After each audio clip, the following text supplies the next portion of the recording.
여기에서부터 더 이재명이 분노 폭발한 겁니다.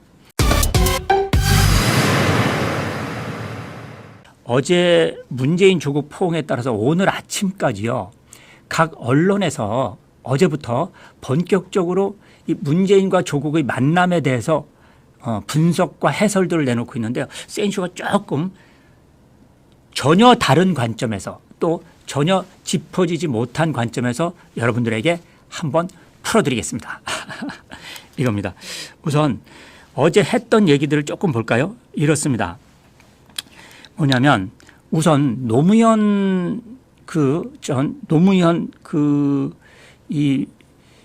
묘소를 참배를 했죠. 조국이. 그러면서 거기서 먼저 참배하고 그 다음에 이제 문재인으로 넘어갔죠.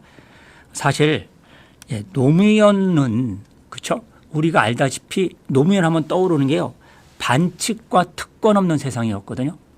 저는 어저께 생슈가 볼 때 노무현 그 묘소에 거기 가서 참배하는 걸 보면서 굉장히 부적절한 그런 느낌을, 저는 이제 부적절하다고 보는 게 아니라 저는 열받았죠. 왜냐?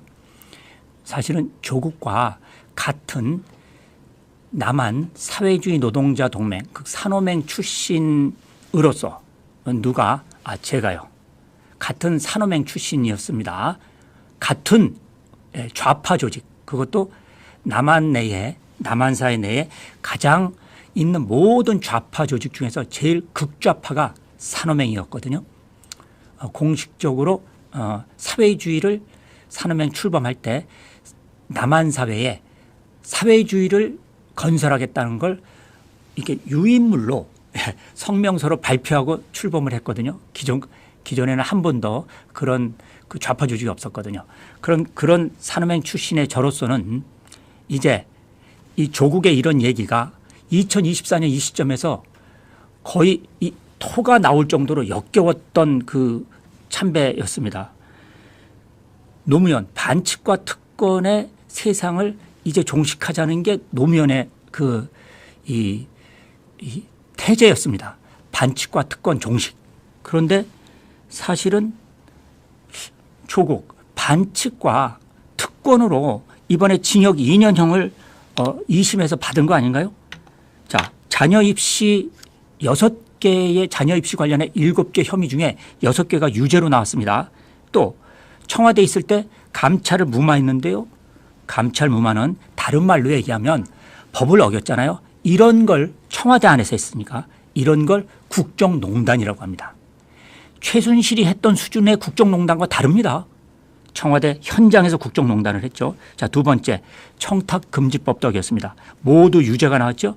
그러면 자녀들의 부모 찬스와 특권, 그다음에 불법을 저지르는 이런 반칙, 이게 노무현 정신과 맞나요? 네.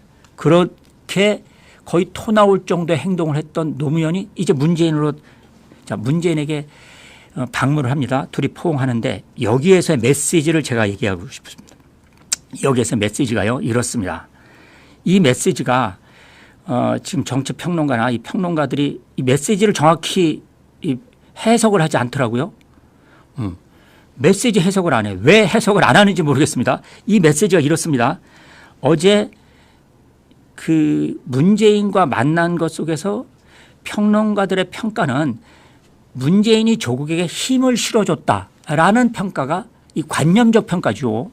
이것만 나왔고요. 굉장히 추상적이잖아요. 그냥 힘을 실어줬다. 그런데 이 관념적 평가는 여러분들에게 도움이 되는 게 아니라 이게 어떤 의미가 있냐면 이렇습니다.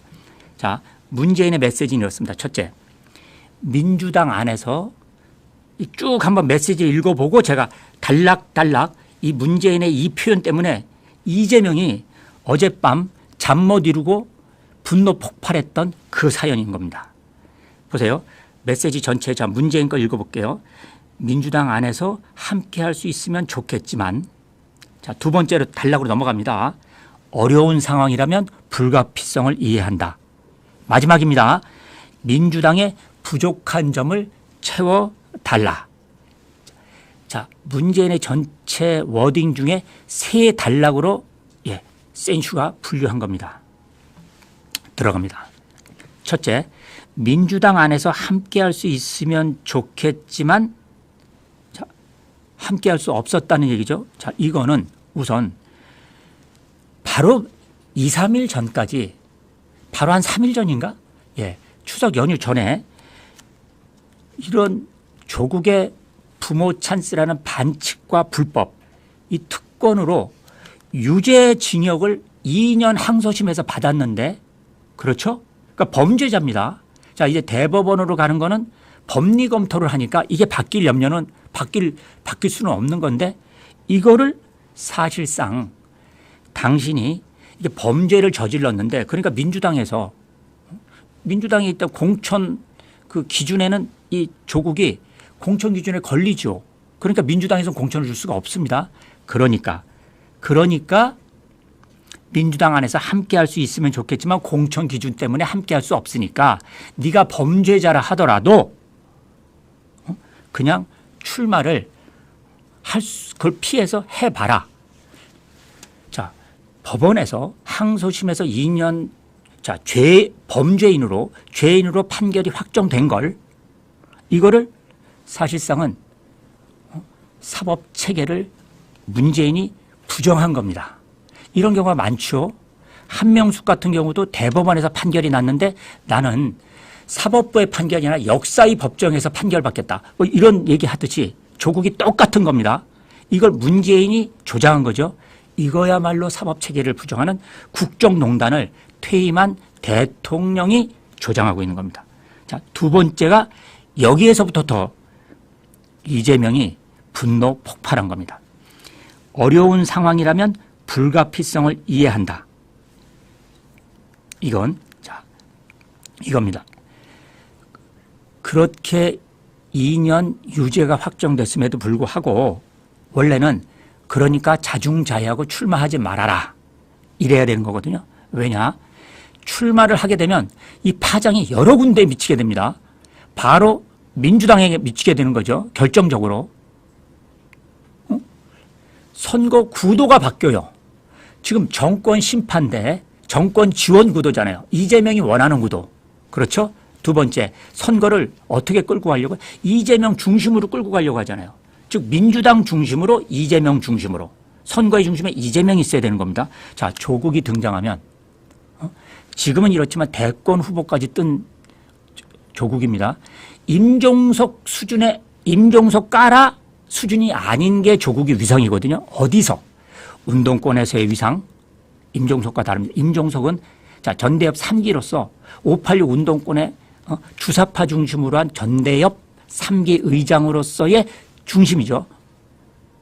그런데 조국은 약간 이걸 넘어서는 중심이거든요. 즉 주사파와 PD파 전체를 아우르는 게 지금 조국의 위상이거든요. 여러분들이 운동권을 잘 몰라서 그런데 저는 전대 밀기로서 그 운동권을 속속들이 알잖아요. 운동권 내에서 지금 조국을 바라보는 위상이 다르다는 거죠. 임종석이 대권 후보로 갈 수도 있다지만 이미 조국은 대권 후보로까지 거론됐던 인물입니다. 또 준비도 했었고 자기 자식들 때문에 날아갔지만 그런 면에서 선거 구도가 바뀌게 되는 거거든요. Welcome to my party, we're just getting started. A life is a dream or a nightmare scarring. Hand me a drink cause I think I'm going all in. Get me a 문재인 당신과 내가 미약한지 그죠? 잉크도 지금 잉크도 마르기 전에 이럴 수 있어? 운동권 내에서 지금 조국을 바라보는 위상이 다르다는 거죠. 임종석이 대권 후보로 갈 수도 있다지만 이미 조국은 대권 후보로까지 거론됐던 인물입니다. 또 준비도 했었고 자기 자식들 때문에 날아갔지만 그런 면에서 선거 구도가 바뀌게 되는 거거든요. 또 그런 면에서 이재명을 선거 출마를 안 해야 되는 게 맞는 건데 선거를 출마를 함으로 인해서 이재명을 중심으로 민주당이 단결하라라고 엊그저께 문재인과 이재명이 회동을 통해서 실제 밀약을 했고 그 약속이 유효한데 느닷없이 조국이 방문하면서 포옹함으로 인해 이 밀약이 이거 깨는 거야 뭐야? 이거 흔드는 거야? 이재명 입장에서 의심을 안 할 수가 없죠. 의심이 아니라 구체적으로 어려운 상황이라면 불가피성을 이해한다라고 하는 이 말. 이거는 자, 독자 창당 오케이. 자, 이재명으로 단결하라. 이거 무너지는 겁니다. 범죄가 있지만 묵인하고 출마하라. 이거는 이재명 인물 중심으로 가는 거에 조국이 얹혀지는 겁니다. 선거구도 흐트러지는 겁니다. 당으로서도 민주당 중심으로의 단결이 무너지는 거고 인물 구도에서도 이재명 대 원래 윤석열 구도. 이게 지금 흔들리잖아요. 이재명 대 한동훈 구도로 바뀌고 있잖아요. 여기에 느닷없이 이재명의 조국이 얹혀지는 겁니다. 이 인물 구도도 흔들리는 것. 이러니 이재명의 지금 그나마라도 한동훈 비대위원장이 등장함으로 인해서 이 선거의 프레임 짝이 선거 구도가 흔들리는데 이거 선거 어떡하라는 거야? 이거 지금 58일 남은 이 상황에서 어떡하라는 거야? 또 다른 고민을 이재명이 안게 되는 겁니다. 아니 엊그저께 당신과 문재인 당신과 내가 미약한지 그죠? 잉크도 지금 잉크도 마르기 전에 이럴 수 있어? 거기다 세 번째 뭐라 그런 줄 아세요? 민주당의 부족한 점을 채워라. 이 말은요. 자, 처음으로 제야정치에서 분석하는 겁니다. 센슈가 처음으로 분석하는 겁니다. 다른 모든 분석들 다 보세요. 언론이든 또 평론가든 이렇습니다. 민주당의 부족한 점 뭔지 아세요? 지금 이재명을 중심으로 한 자, 친이와 자, 문재인을 중심으로 한 이 586 운동권 세력, 정통 세력이죠. 자, 친문. 이게 문명 내전이 지금 민주당 내에서 발생하고 있잖아요. 그다음에 이재명이 쭉 지켜보고 있는 거 아닙니까? 여기에 대해서 어제 바로 민주당의 부족한 점을 채우라고 하는 건 민주당 이재명의 통합 리더십 이거 안 하고 있으니까 이걸 채워라. 무슨 일? 내가 보기에 자 문재인 얘기입니다. 내가 보기에 나랑 자 계약서에 잉크 자 썼는데 잉크도 마르기 전에 임종석 날리고 또 누구 날리는지 제가 쭉 얘기하겠습니다. 임종석만 지금 날리고 있는 게 아니고요. 지금 날리고 있는 사람들이 누구누구인지 자 오늘 여기서 전격 공개합니다. 임종석 날리고 센슈가 민주당 내부에 첩보를 얻은 것. 자 서울 도봉 쪽에 김근태의 부인 인재근이라고 있습니다. 지금까지 여기서 아마 한 3선, 4선 계속하고 있을 거요. 알고 계십니까? 아직도 김근태 부인이 그 지역을 계속 현역 의원으로 3선, 4선? 인재근 출마하지 말라고 민주당 내부에서 자 이재명이 직접 통보했습니다. 인재근 출마하지 마. 자 이거를 우리 김근태 계 이거는 또 문재인 내부와 다르게 김근태는 더 정통 좌파 운동권에 아주 뿌립니다. 그렇죠? 장기표, 김근태 이런 세력들이죠. 그런데 여기에 또 홍영표 부평에 부천의 서른 전부 다 통보들이 가고 있는 상황입니다.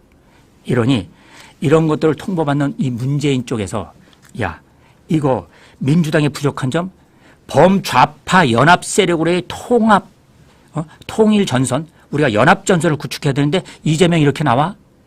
이런 점들이 바로 어제 민주당의 부족한 점 채워라. 이재명이 통합 리더십이 아니라 이 분열 리더십으로 가고 있는 것 이거 조국 너라도 밖에서 채워라. 왜? 조국은 운동권의 상징적인 존재거든요. 아주 상징적인 존재. 제가 지금 말씀드렸죠. 자, 운동권에는 주사파와 PD파가 있거든요. 자, PD파는 누구냐?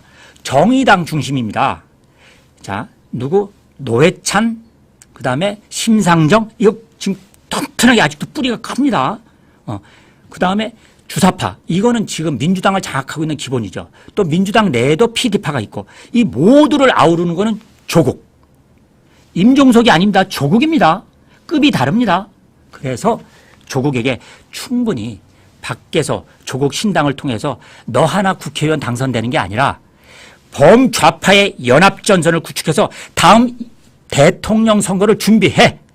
그건 조국이 대통령으로 나가라는 게 아니라 범좌파가 단결해야만 이재명으로의 대통령 이거 아웃. 새로운 대통령 인물들을 우리가 만들어내자. 이런 미래의 계획이 숨어 있는 겁니다. 어제 30분간 조국과 문재인이 이런 얘기들은 이미 전화로 다 했던 얘기를 어제 얼굴 보면서 최종적으로 이심전심 거기서 화약한 겁니다. 자, 이제 이재명 난리 난 겁니다. 왜냐? 총선 후에 이재명의 여기서 또 하나 구도. 또 센슈가 취재했던 좌파 내부의 범좌파 내부의 민주당에 대한 구상입니다.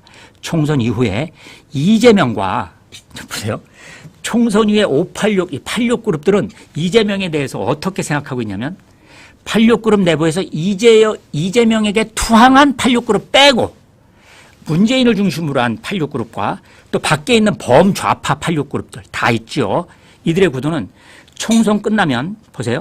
민주당이 일당이 안 되든 그러니까 소수파가 되든 다수파가 되든 민주당이 일당이 되든 일당이 안 되든 자, 이재명은 당권을 장악하려고 하는데 지금 준비하고 있는 86 그룹들의 비밀 계획에는 뭐가 있냐면 이 당권 다음에 이재명은 당권 잡고 대권 간다.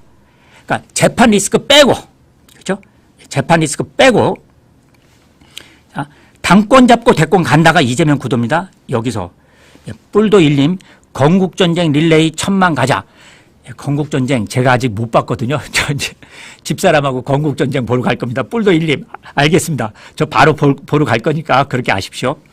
그런데 86그룹의 구상은 만약에 이재명의 당으로 만들어져도 대권과 당권을 분리해서 다음 대선은 대권을 가려면 당권 포기해라.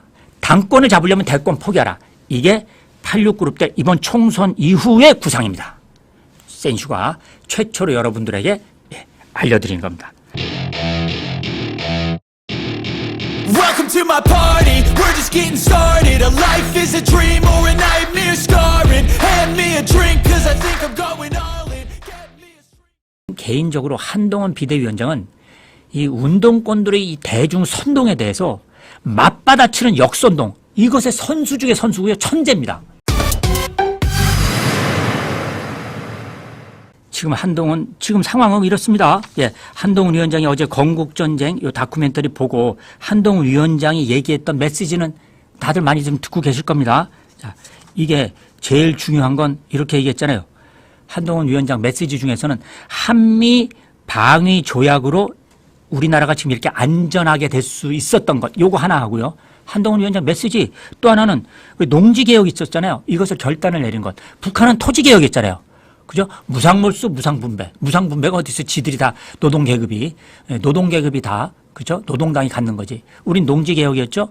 요거를 지금 이번에 두 가지 메시지를 이제 낸 거고 또 하나의 메시지. 이거 중요합니다. 자, 여기서부터 분석 들어가는 겁니다. 또 하나의 메시지는 어제 그 영화관 자리에서 자, 관람을 마치고 나와서 한동훈 비대위원장이 이제 언론이 이렇게 말하는 겁니다. 왜냐면 친일파에 대해서 지금 자 이승만 대통령의 이 다큐멘터리를 관람하고 나온 자리에서 홍익표 민주당 홍익표 원내대표가 이 한동훈 위원장이 주장하는 86 청산론이 독립운동가를 폄훼했던 친일파들의 논리.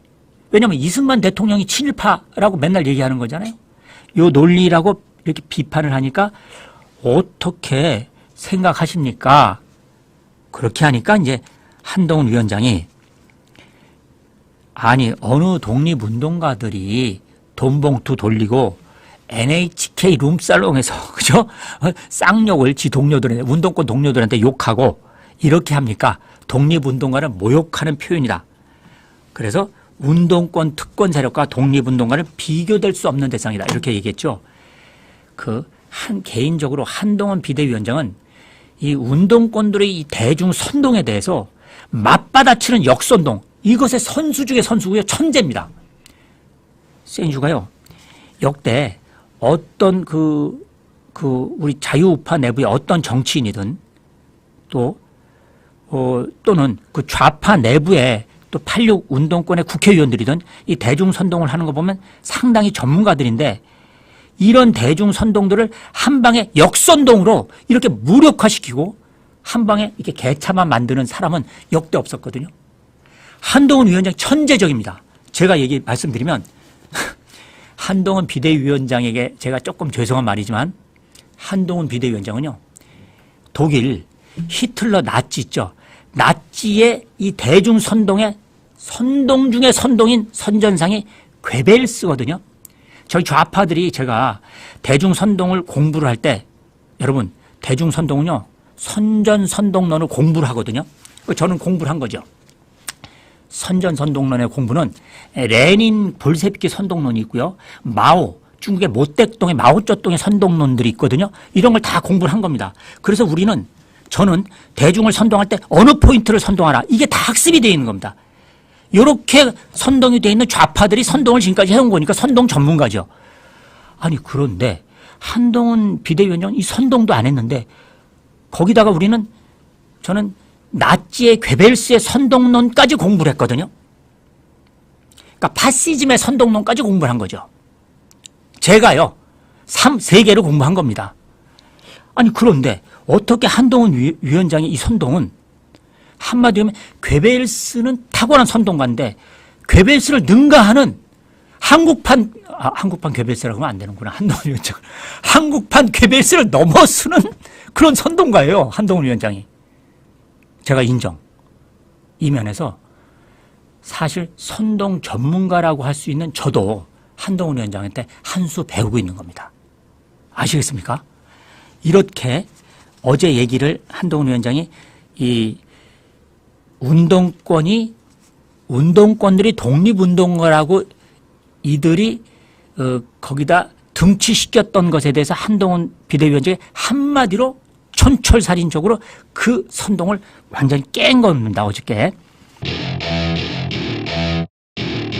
Welcome to my party, we're just getting started. A life is a dream or a nightmare scarring. Hand me a drink cause I think I'm going all in. Get me a 4월 총선은 제2의 건국전쟁이다. 이렇게 가는 게 아니고 이거는 그냥 박수영 의원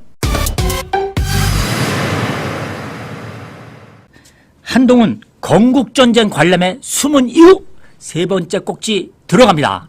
건국전쟁. 자, 요것도 여러분에게 지금 오늘 아침까지 어제 저녁부터 계속 벌어지는 각종 종편이나 방송사에서 벌어지는 지금 풀어내고 있는 해설 말고 센슈만의 해설 들어갑니다. 아시겠습니까? 좌파적 해설입니다. 자, 들어갑니다. 이거요. 여러분. 자, 어떻게 보십니까? 이거요. 저는 너무나 지금 중요한 사건입니다. 여러분들이 건국전쟁, 이 다큐멘터리 지금 상황은 이렇습니다. 예, 한동훈 위원장이 어제 건국전쟁 이 다큐멘터리 보고 한동훈 위원장이 얘기했던 메시지는 다들 많이 좀 듣고 계실 겁니다. 자, 이게 제일 중요한 건 이렇게 얘기했잖아요. 한동훈 위원장 메시지 중에서는 한미 방위 조약으로 우리나라가 지금 이렇게 안전하게 될 수 있었던 것, 요거 하나 하고요. 한동훈 위원장 메시지 또 하나는 농지개혁 있었잖아요. 이것을 결단을 내린 것. 북한은 토지개혁했잖아요. 그죠? 무상몰수, 무상분배. 무상분배가 어디서 지들이 다 노동계급이 다, 그죠? 노동당이 갖는 거지. 우린 농지개혁이었죠? 요거를 지금 이번에 두 가지 메시지를 이제 낸 거고 또 하나의 메시지, 이거 중요합니다. 자, 여기서부터 분석 들어가는 겁니다. 또 하나의 메시지는 어제 그 영화관 자리에서 관람을 마치고 나와서 한동훈 비대위원장이 이제 언론이 이렇게 말하는 겁니다. 왜냐하면 친일파에 대해서 지금 이승만 대통령의 이 다큐멘터리를 관람하고 나온 자리에서 민주당 홍익표 원내대표가 이 한동훈 위원장이 주장하는 86 청산론이 독립운동가를 폄훼했던 친일파들의 논리. 왜냐하면 이승만 대통령이 친일파라고 맨날 얘기하는 거잖아요. 요 논리라고 이렇게 비판을 하니까 어떻게 생각하십니까?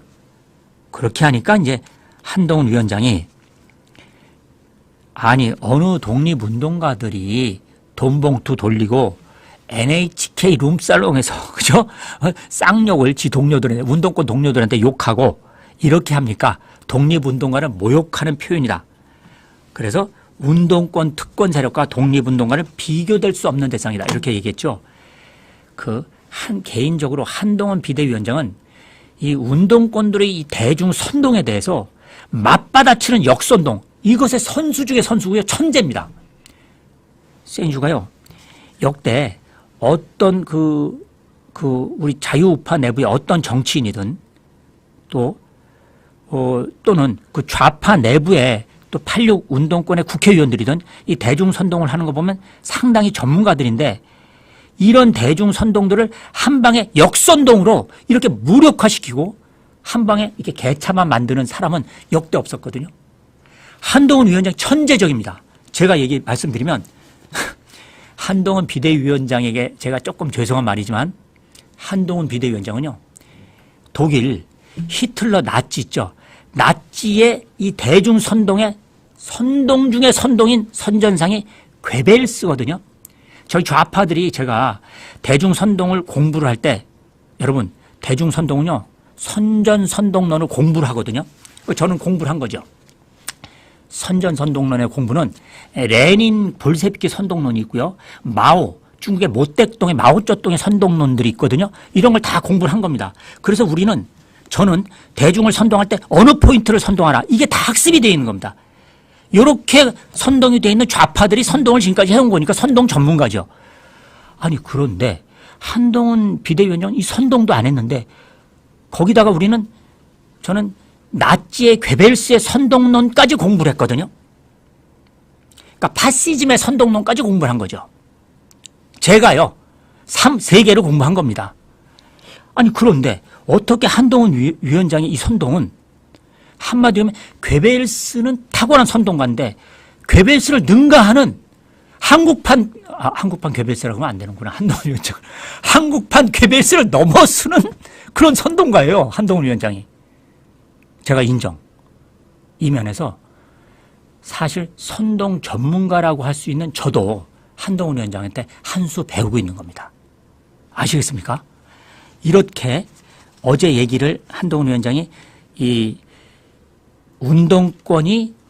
운동권들이 독립운동가라고 이들이 거기다 등치시켰던 것에 대해서 한동훈 비대위원장이 한마디로 촌철살인적으로 그 선동을 완전히 깬 겁니다. 어저께. 그게 중요한 게 아니고 그걸 말씀드리는 게 아니고 이거는 이렇습니다. 자, 이번에 건국전쟁 관람은 여러분 어떤 역사적 의미, 우리에게 정치사적으로나 역사적으로 어떤 의미가 있냐면 이럴 겁니다. 지금부터 좌파 분석입니다. 80년대 이래로 자 1980년, 87년 이때부터 87년은 아니죠. 80년대부터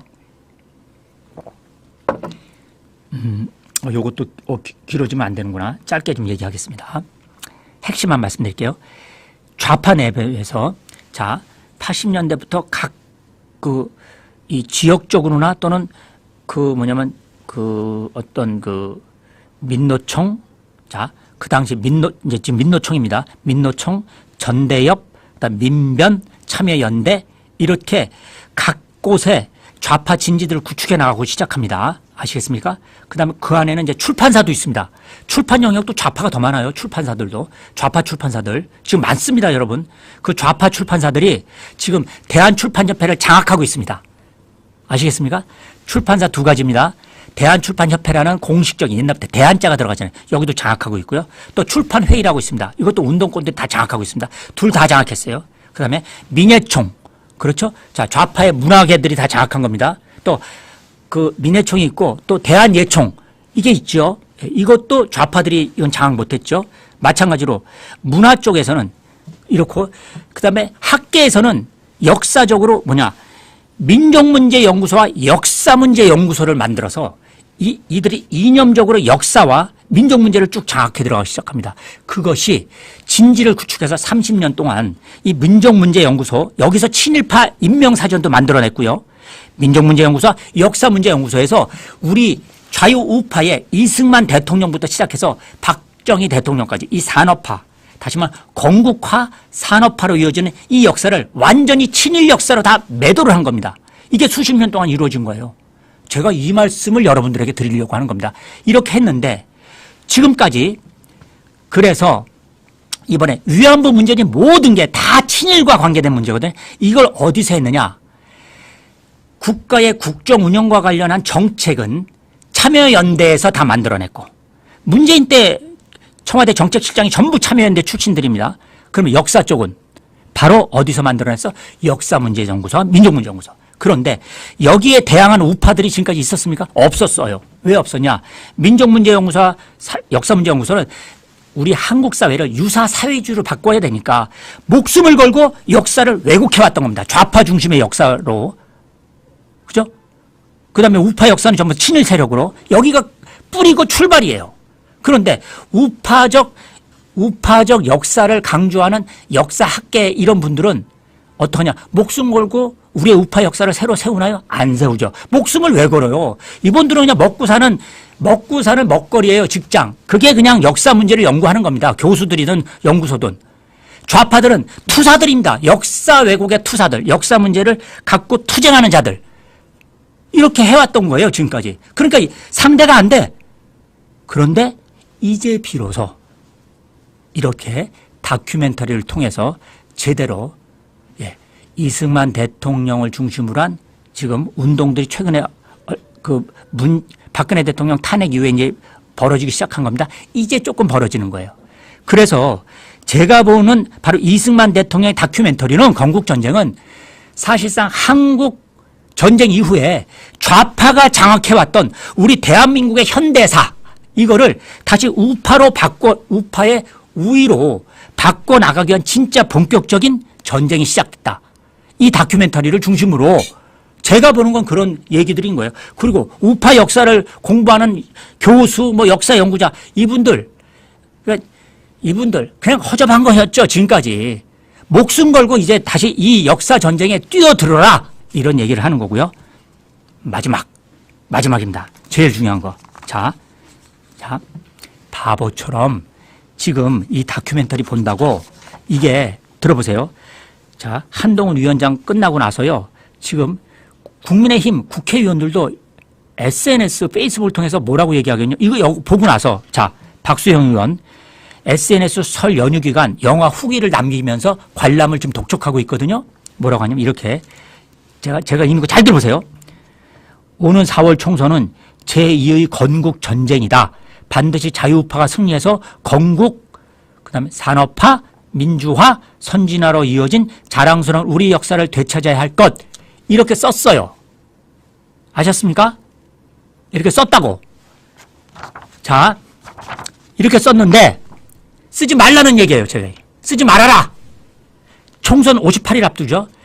지금 이 총선이 살얼음판 것도 이슈가 잘 가고 있습니다. 지금 한동훈 비대위원장 중심으로 또 대통령 중심으로 지역을 순방하고 지금 세대들을 순방하면서 자, GTX 공약 이거 수도권 전체 지금 경기와 인천 지지율이 급등했죠.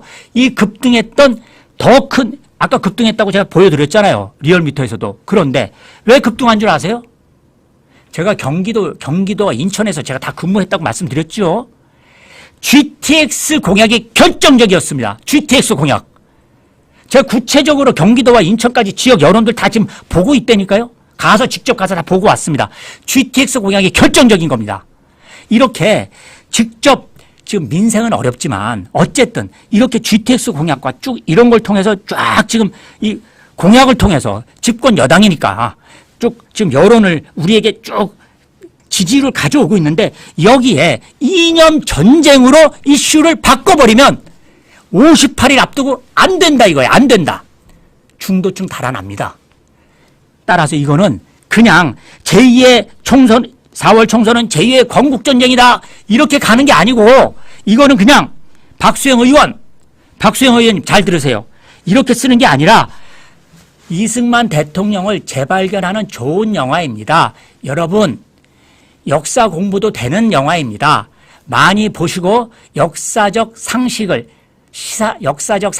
넓혀 주십시오. 다큐멘터리 여러분 우리의 아들 딸들에게도 또 MZ세대 여러분들에게도 역사 공부에 좋은 자료가 되는 다큐멘터리입니다. 이런 점도 톤 다운해서 SNS에 올리라는 거예요. 이거를 건국전쟁 제2의 건국전쟁이다 4월 11일 이렇게 나가게 되면 이게 홍범도 장군 동상처럼 또 엉뚱한 데로 볼이 튄다 이거예요. 이게 센슈가 오늘 건국전쟁 관람한 한동훈, 여기에서 관람에 숨은 이유는 한동훈 장관 숨은 이유는 첫째, 이거를 운동권 청산, 요 프레임을 대중적으로 확산하는 것. 어떻게? 문화적으로 확산시키는 겁니다. 영화는 문화입니다. 문화의 힘은 대단한 겁니다. 그래서 사회주의 국가에서는 영화로 이념을 의식하고 교육한단 말이죠. 사회주의 국가에서는. 그래서 영화를 이용하는 겁니다. 한동훈 장관은 문화적으로 확산시키려고 하는 겁니다. 이번 총선을 앞두고. 그런데 이 확산을 눈에 띄게 노골적으로 이렇게 총선은 제2의 건국전쟁 이런 식으로 유치하게 가지 말라는 거죠. 홍범도 장군 짱날 수 있습니다. 조심해라. 그래서 박민식 장관도 또 과도하게 또 이렇게 페이스북에 쓰지 말고 교활하게, 교묘하게, 아주 정교하게 총선 이슈를 살얼음 팔거든 만들어 가자. 이게 오늘 센슈가 얘기한 겁니다. 한동훈 장관은 문화적으로 이걸 확산시키는 것. 아시겠습니까? 그 수준에서 조용히 역사 공부하는 거야. 이렇게 가면 되는 겁니다. Welcome to my party, we're just getting started. A life is a dream or a nightmare scarring. Hand me a drink cause I think I'm going all in. Get me a stream. 류호정 때문에 다 탈당하는 거다. 다 탈당하는 겁니다. 탈당 엄청나게 하는 겁니다. 5만 3천 명 막 빠질 겁니다. 자, 흔들리는 잡탕밥 정체성, 요거 이렇습니다. 핵심만 말씀드릴게요. 조금 시간이 좀 지연돼도 여러분 조금만 몇 분 지연돼도 이해해 주십시오. 뭐냐면 이게 이 급하게 뭉친 자 흔들리는 잡탕밥 정체성 개혁신당 핵심은 이겁니다. 급하게 뭉쳤잖아요. 제3지대. 그런데 이게 자 이념적 지향이 너무 다른 자들이 합쳤고 또 선거라고 하는 건 각 정당에 지지하는 지역이 있거든요. 지역적으로도 이게 또 막 합쳤고 이렇습니다.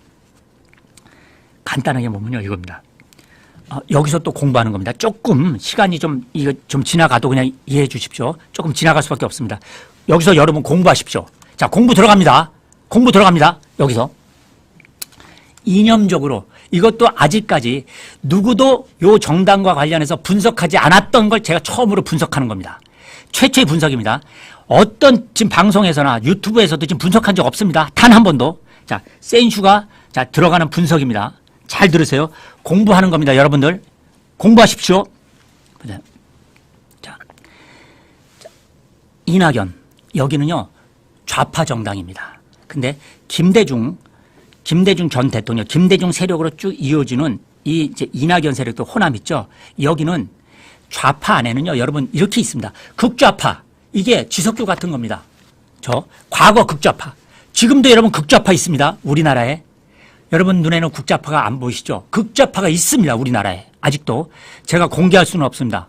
지금 숨어 있는 친구들이 있습니다. 극좌파. 예전에 우리가 해왔던 좌파 운동 그 극좌파 애들이 아직도 맥을 이어서 물밑에 숨어 있습니다. 극좌파. 두 번째, 그냥 좌파. 세 번째, 중도 좌파. 여기에 86 운동권 애들은 요건 주로 좌파입니다. 이낙연은 중도 좌파입니다. 이렇게 센슈는 좌파의 전문가로서 딱 계열을 딱 정확히 분류합니다. 이 스펙트럼을. 그러면 주사파는 뭐냐? 주사파는 독특해요. 주사파는 좌파인데 북한을 따라가는 종북 주사파거든요. 이거는 극좌파일 수도 있고 좌파일 수도 있고 이거 왔다 갔다 하는 애. 요 안에 있는 겁니다. 걸쳐 있는. 주사파는 좀 특이합니다. 따라서 이낙연의 중도 좌파는 그냥 좌파적 노선입니다. 중도 좌파적 노선. 그런데 이준석은 어떤 줄 아세요? 이준석이 중요합니다.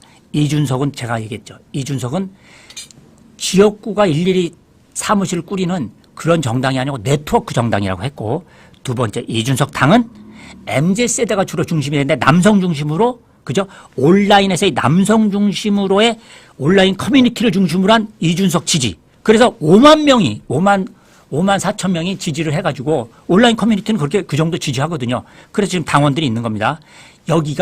그럼 여기에 정체성이 뭔지 아세요? 이게 여러분들이 처음으로, 자, 시간이 지나가도 어쩔 수 없어요. 처음으로 분석하는 겁니다. 자, 이준석은 뭐냐? 이준석은요, 이런 겁니다. 자, 이준석은 본인이 우파래요. 개혁 우파. 이준석은 자기가 우파랍니다. 개혁 우파. 또 개혁 보수. 이렇게 얘기하죠. 그런데 이준석은요, 신당은 이렇습니다. 그걸 지지하는 MZ세대들을 제가 얘기할게요. 자, 여기에 지금 탈당하는 이유에 대표적으로 막 탈당을 막 하고 있잖아요. 이게 왜 탈당하냐면 류호정이라고 하는 정의당에 있다 온 친구 있죠, 여자. 그 친구 때문에 탈당하는 겁니다. 류호정이 금태섭이랑 같이 있다가 합쳤잖아요. 제일 큰 지금 이 개혁신당의 탈당 러시가 이루어지고 있고요. 막 당이 흔들리고 있어요. 5만 4천 명이 탈당 엄청 할 겁니다. 왜 하느냐? 여기서 첫째, 류호정 때문에 다 탈당하는 거다. 다 탈당하는 겁니다. 탈당 엄청나게 하는 겁니다. 5만 4천 명 막 빠질 겁니다. 5만 4천 명 중에서 4천 명 탈당이 아니라 더 탈당한다니까. 예? 몇만 명이 탈당할지 모릅니다. 두 번째는 그다음 이낙연 때문에 탈당하는 겁니다. 그건 그다음 얘기야. 왜 류호정 때문에 탈당하냐면요. 이렇습니다. 아니 지금까지 MZ세대가 볼 때 그렇죠? 이준석을 지지했던 남성 중심에 우리는 나름대로는 자유주의고 자유주의자예요. 그다음에 이 어느 정도는 범보수예요. 이 젊은이들도. 좌파는 없습니다. 좌파는 이준석 지지하지 않습니다. 그런데 류호정이 어떤 노선이냐면 이건 심각합니다. 정체성에. 자, 류호정은요. 정통 좌파가 아닙니다. 정통 좌파는요.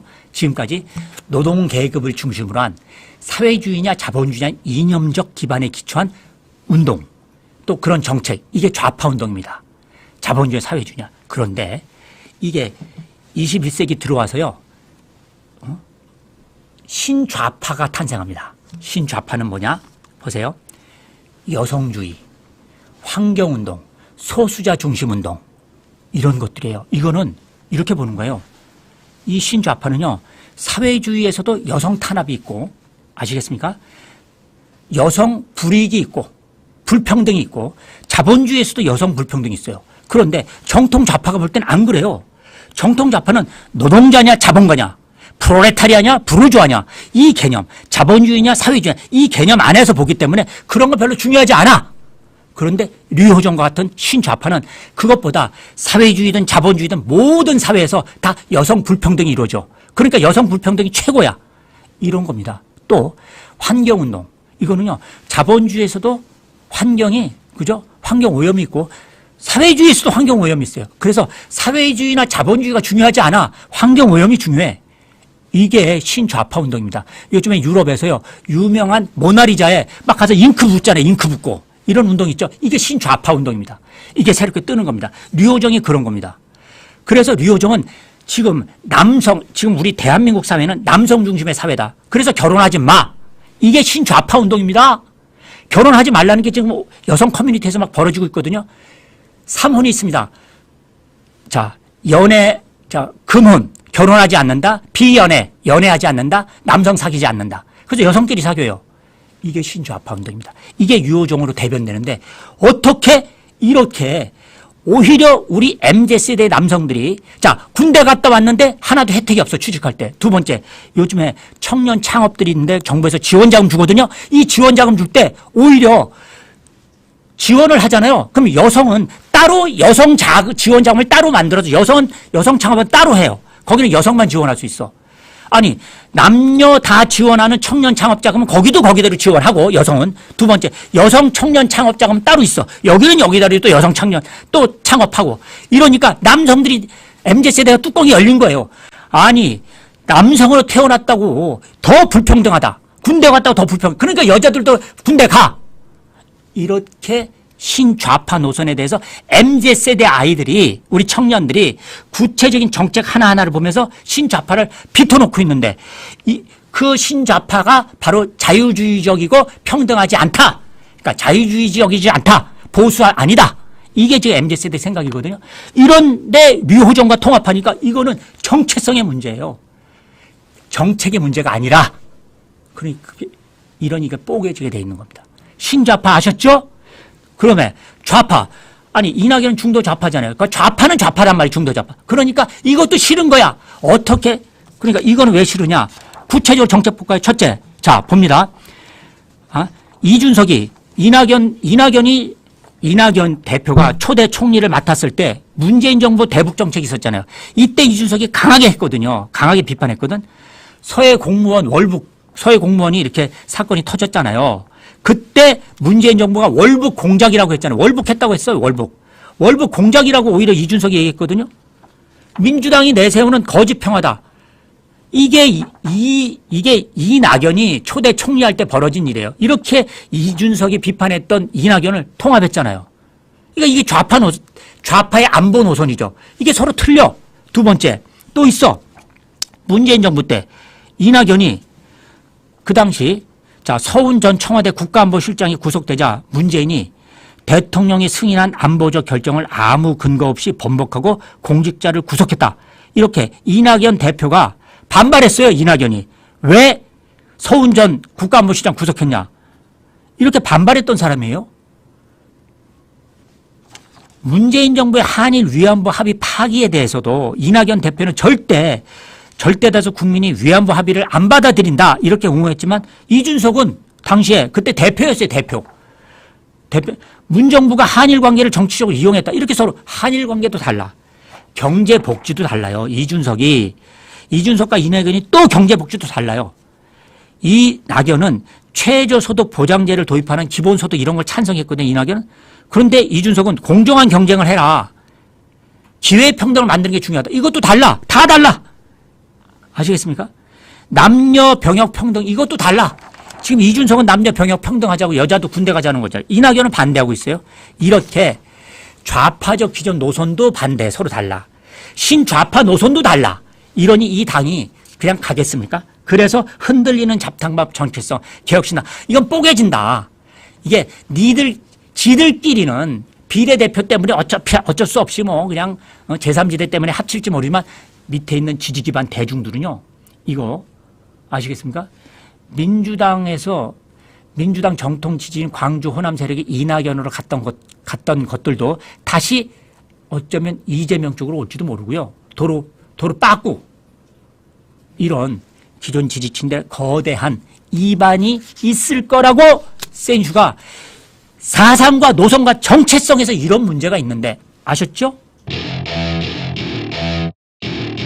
Welcome to my party, we're just getting started. A life is a dream or a nightmare scarring. Hand me a drink cause I think I'm going all in. Get me a 조국 정말 잘 나왔다. 제발 좀 여러분 조국 비판하지 마십시오. 이 아시아 투데이 오늘 일면 탑과 사설 들어가는데 이게 여기서 제가 또 하나 프레임을 설명해 드릴게요. 지금 프레임들이 총선을 58일 앞두고 어떻게 프레임이 짜여지느냐. 프레임이 짜여지는 거에 따라서 선거가 이기느냐 지느냐가 이미 결정됩니다. 아시겠습니까? 7대3. 프레임으로 이미 7대3, 7 먹어 들어가는 거예요. 프레임이 짜여지고 나면 아무리 훌륭한 인물을 내세워도 지역구에서 떨어져요. 그래서 프레임이 중요한데 다행히 오늘 여러분에게 이 또 프레임을 설명할 수 있도록 아시아 투데이 일면 탑에 운동권 청산론 대 정권 심판론 프레임이 또 오늘 말씀해 주셨네요. 여기에 이게 지금 프레임들이 어떻게 변화되고 있는가 이걸 제가 설명해 드리겠습니다. 자, 프레임이 어떻게 잘 들으세요. 요것도 한 번도 설명을 아마 못 들으실 거예요. 그러니까 매일 그러니까 방송 보시고 뭐 종편 보시고 해도 이거 못 들은 얘기를 오늘 또 한번 또 공부하시는 겁니다. 자, 프레임입니다. 오늘 아시아 투데이 일면 탑은 프레임을 이렇게만 얘기했는데요. 운동권 청산론 대 정권 심판론 총선 2달 앞 하면서 50여일 58일이니까 앞두고 국민의힘은 운동권 청산론을 제1야당인 민주당은 윤석열 정부 심판론을 각각 내걸고 촌성 승리를 위한 총력전 체제로 전환하고 있다. 이렇게 얘기하고 있거든요. 여야 모두 총선 결과에 운명이 걸렸으니까 차기 대선의 운명도 갈릴 수 있는 만큼 어느 쪽도 이 프레임에서 물러설 곳이 마땅치 않아 보인다. 이렇게 지금 얘기하고 있거든요. 그래서 한동훈 위원장이 이 프레임을 운동권 청산론을 시대정신으로 규정하고 야권의 86세대 정치인 퇴출 이걸 목표로 주요 지역마다 저격수를 배치해 공천 퍼즐 맞추기에 이어가고 있다. 이렇게 얘기하고 있는데요. 자, 제가 이 프레임이 어떻게 지금 혼재되고 있는가를 말씀드리겠습니다. 오늘 일면 탑에 자, 양당의 대변인도 계속 요 프레임을 강화시키려고 논평 나오는 것보다 한쪽은 운동권 특권 세력 청산, 여기 국민의힘, 국민의힘 대변인, 또 민주당 대변인도 이번 총선은 정권의 오만과 독선, 무능, 더군다나 검찰 독재, 이렇게 얘기하는데, 자, 그냥 여기서 결론입니다. 지금 조국이 떴잖아요. 조국이 조국이 신당을 창당합니다. 왜 창당하냐? 조국은요, 진짜 정통운동권은 나야. 그렇기 때문에요, 내가 어디 기어 들어가서 어디 비례대표나 받고 이렇게 안 해요. 예? 조국 옆에 있는 아이들 있잖아요. 지금 리셋 코리아 행동. 여기 몰려있는 애들, 여기 좌파 애들 다 몰려 있습니다. 진짜 두뇌가 똑똑하네. 최고의 기획자들, 전략가들 여기 다 모여 있습니다. 누군지 제가 알거든요. 대단합니다. 저하고, 자, 논쟁에 붙잖아요. 저하고 사상투쟁, 노선 논쟁에 붙잖아요. 예전에도 붙었으니까. 붙잖아요. 제가 져요. 제가 지지 않는다니까 웬만하면 노선 논쟁에서 진 적이 별로 없어요. 제가 주사파하고 논쟁해서 운동권이었을 당시에 한 번도 주사파의 논쟁에 진 적이 없습니다. 그런데 주사파가 아닌 이 PD 내부의 논쟁에선 제가 논쟁하면 져요. 그게 누군지 알아요? 이 조국 옆에 있는 자들. 얘들 아직도 있어요. 80년대 학번 애들.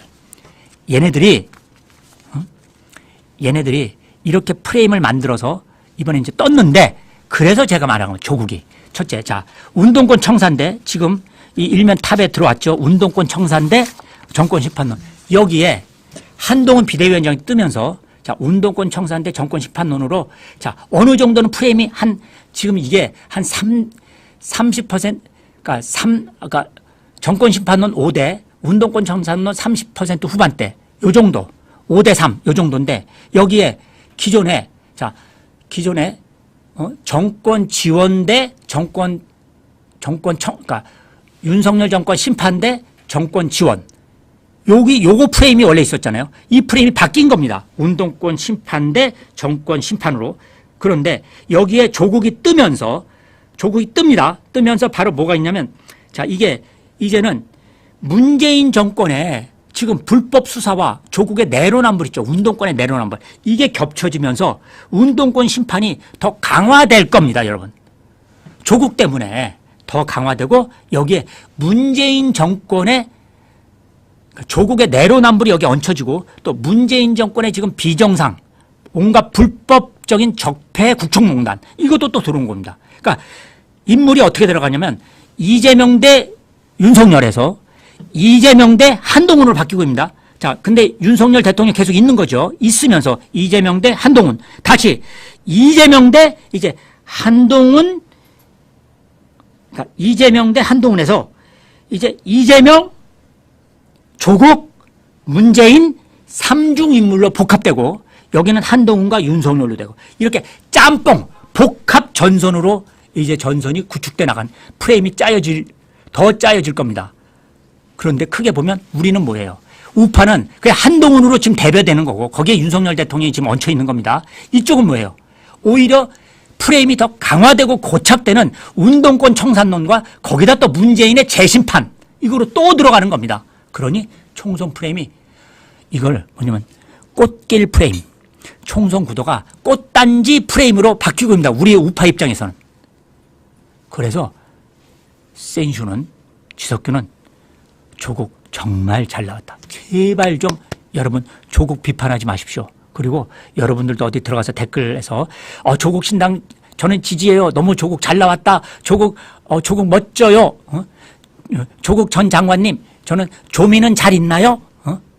조민 유튜브 잘 보고 있어요. 이런 댓글을 쓰란 말이에요. 제 얘기는. 예? 여기서 조국이 무너지면 안 됩니다, 여러분. 민주당의 악재 중에 악재. 중도층, 무당층, MZ세대들이 이반될 겁니다. 그러면 부모 세대는 지금 고등학생들을 두고 있고 또 막 대학을 보낸 부모 세대들도, 엄마들도 이반될 겁니다. 대치동 특권 이게 교육에, 애들 교육에 지금 눈에, 이번에 의대가 또 증원되잖아요. 의대 보내는 엄마들도 다 이반될 겁니다. 다 민주당에서 떠날 거라는 말입니다. 그러니까 앞으로 조민 너무 예뻐요, 멋져요, 저 슈퍼챗 쏠 거예요, 아셨습니까? 조국 전 장관님 환영합니다. 조국으로 뭉칩시다. 이렇게 댓글을 쓰라고요. 여러분 아셨죠? 이상으로 여러분들에게 마찬가지로 일면 탑에다가 사설도 또 똑같아요. 사설도 정당 난립 속 공천 기준만이라도 엄격해야. 이 사설도 여러분 이게 아시아투데이 사설인데요. 이것도 똑같습니다. 이것도 제가 말씀드리면 자 이제 4월 총선 58일 앞두고 제3지대 신당이 개혁신당도 창당되고 정치권이 분주한데 여기에 지금 더불어민주당이 준연동 비례제를 도입하기로 하면서 비례대표도 난립하면서 정당이 난립하면서 투표용지만 1m에 달할 것으로 전망까지 나온다. 이거 계속 이렇게 1m 넘어야 됩니다, 여러분. 넘어야 돼요. 우선 투표용지가 1m가 넘어야 부정선거도 혹시 우려하시는 분들도 일일이 이 수개표를 해야 되니까 그런 면에서도 좋고요. 특히 이준석 개혁신당하고 지금 다 통합을 했잖아요. 여기에 6, 7명의 10월 합당을 이들이 10일 합당을 선언하고 6, 7명의 의원을 확보해 기호 3번을 받겠다고 했는데 뜻대로 될지는 미주수다. 미주수인데 저는 미주수가 아니라 가능할 것 같습니다. 왜냐? 이재명이 친명, 그러니까 친문재인, 친문 아마 숙청에 들어갈 것이 거의 확실시 되기 때문에 이게 이낙연 제3지대 쪽으로 갈 게 확실해서 제가 볼 땐 기호 3번은 이 제3지대 얘네 통합한 빅텐트로 갈 겁니다. 이게 사실상 와해되는 이준석의 개혁신당에 링게루를 꽂아줄 것 같아요. 문재인 세력이 결국 숙청당하면서 현역 의원들이 이게 이낙연과 이준석 쪽으로 갈 수밖에 없거든요. 그러니까 이게 와해될 수도 있는 이게 바로 어떻게 되느냐? 링게루 꽂고 제3이 빅텐트를 살려줄 것 같은 제가 우려가 드는 겁니다. 갈 겁니다.